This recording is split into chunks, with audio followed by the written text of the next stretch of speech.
Baik, perkenalkan nama saya Christian Setiabudi dengan NIM 20150611029 Universitas Pendidikan Ganesha dengan Prodi Pendidikan Teknik Elektro S1. Di sini saya akan menjelaskan bagaimana cara penggunaan media pembelajaran Smart Control System berbasis IoT dan bagaimana cara penggunaan alat media pembelajaran ini.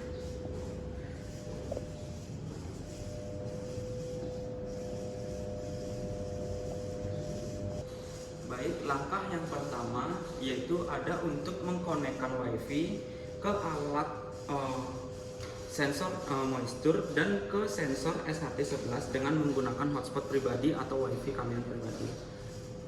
Jadi yang pertama itu kita bisa lihat di layar LCD, kita mencet switch ini. Nah, ini sudah ada aturan untuk menggunakan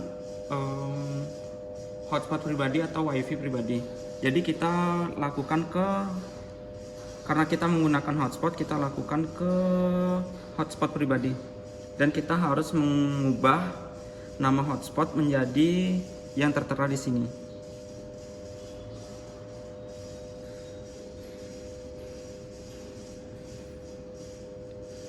Di sini ada namanya greenhouse. Jadi G-nya besar, H-nya besar. Dan untuk password kita juga mengikuti yang ada di LCD dengan password 2507/2024.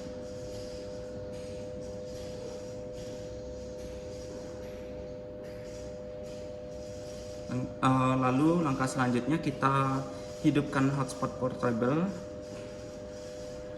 dan kita tunggu sampai sensor suhu dan sensor SHT11 ini connect.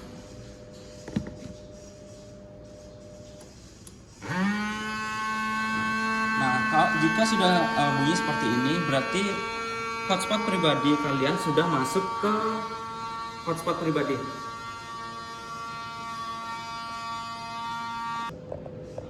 Oke, saya akan menjelaskan bagaimana cara kerja dari media pembelajaran Smart Control System berbasis IoT yang bersifat adaptif untuk mengatur suhu dan kelembapan udara pada mata kuliah Sistem Kontrol Otomatis.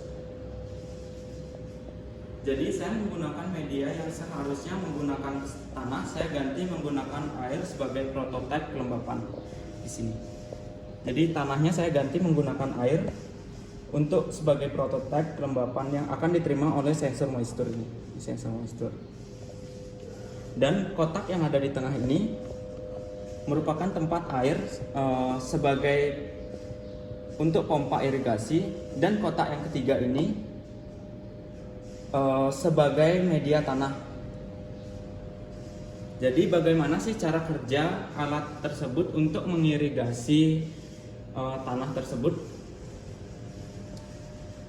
Jadi di sini saya sudah men-setting untuk sensor moisture, kelembapan tanah maksimalnya ada di 55. Kelembapan tanah minimalnya ada di 45. Untuk suhu maksimalnya ada di 30, suhu minimal ada 25. Kelembapan maksimal ada di 70, kelembapan minimalnya ada di 60. Nah, karena di sini temperaturnya sudah di bawah 30, maka sensor SHT11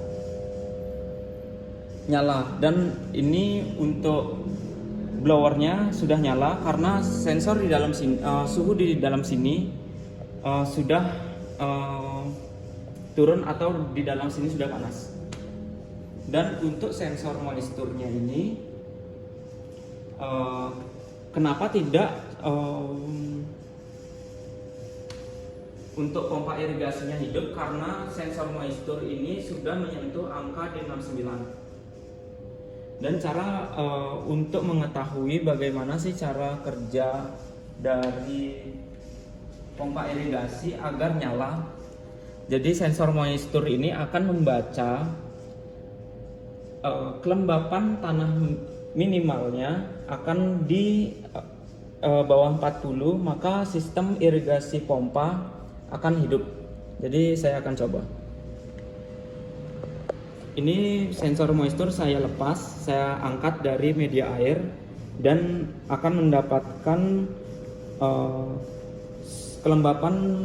kelembapan maksimalnya di ini.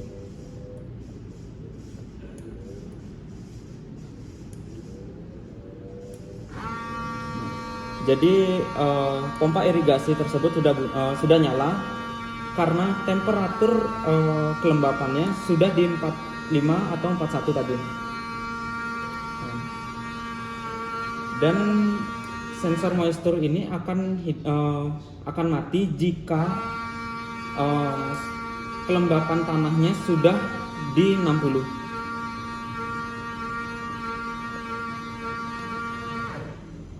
Nah, jadi kelembapan tanah maksimalnya itu di sini saya men-setting 55 dan di rata-rata yang diterima oleh sensor moisture ini ada di 63.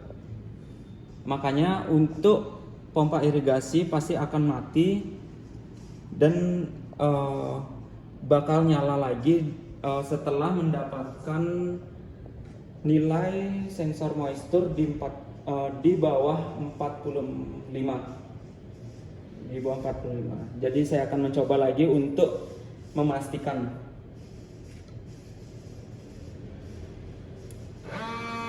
Sudah. Baik, alatnya sudah bekerja.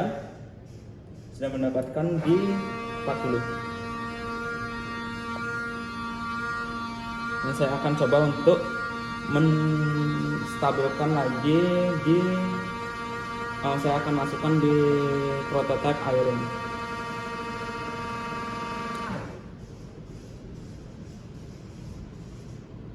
Berikut ini adalah cara kerja dari media pembelajaran Smart Control System berbasis IoT yang bersifat adaptif untuk mengatur suhu dan kelembapan pada mata kuliah sistem kontrol otomatis. Oke, kali ini saya akan menjelaskan bagaimana cara kerja alat moisture, sensor moisture nih, ada sensor moisture dan di sini ada sensor moisture yang aslinya.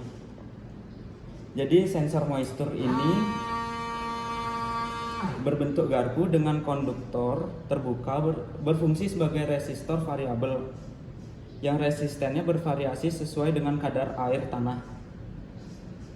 Jadi sensor moisture ini makin banyak air dalam tanah makin baik konduktivitasnya dan makin rendah resistennya. Makin sedikit air dalam tanah, makin rendah konduktivitasnya dan makin tinggi resistennya.